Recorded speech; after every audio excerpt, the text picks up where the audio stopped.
Peggy Lennon was just 14 years old when she walked onto a national television stage for the very first time, and what happened next would shape the next half-century of her life.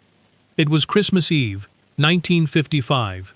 The Lawrence Welk Show was already one of the most watched programs in America, and four sisters from a working-class family in Venice, California, had just been invited to perform.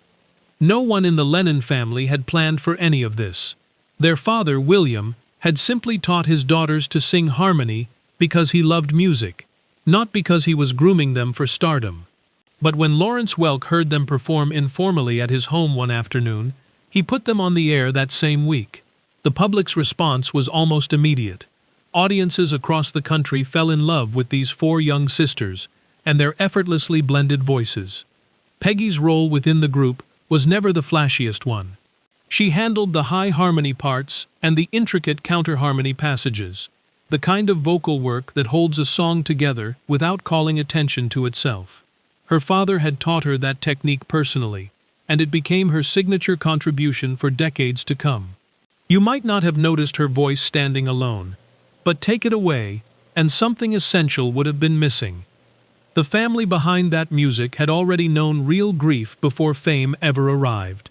In 1954, the Lennons lost a baby sister, Mary Frances, in a tragic accident near their home. Peggy was 13 at the time.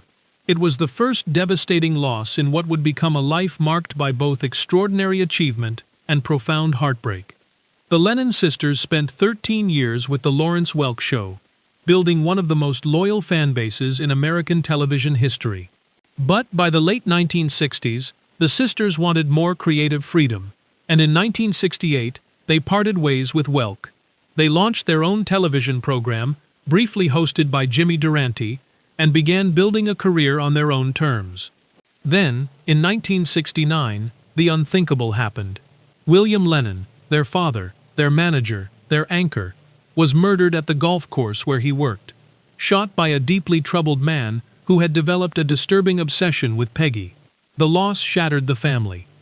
William had been present at nearly every stage of their journey, and his absence left a wound that never fully healed.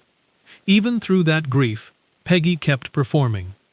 Through the 1970s and into the 80s, the sisters toured, headlined in Las Vegas, and eventually built a home base in Branson, Missouri. In 1987, they received a star on the Hollywood Walk of Fame. In 1999, after 44 consecutive years in the spotlight, Peggy quietly stepped away from performing, on her own terms, with her family around her. What makes her story remarkable isn't the fame. It's the fact that through every loss, every transition, and every change in the entertainment industry, Peggy Lennon never lost herself. She stayed connected to her sisters, her children, her faith, and the values her family had built long before any stage lights ever found her. Those old black and white recordings still exist. A 14-year-old girl, standing beside her sisters, singing her heart out. Some things outlast everything else.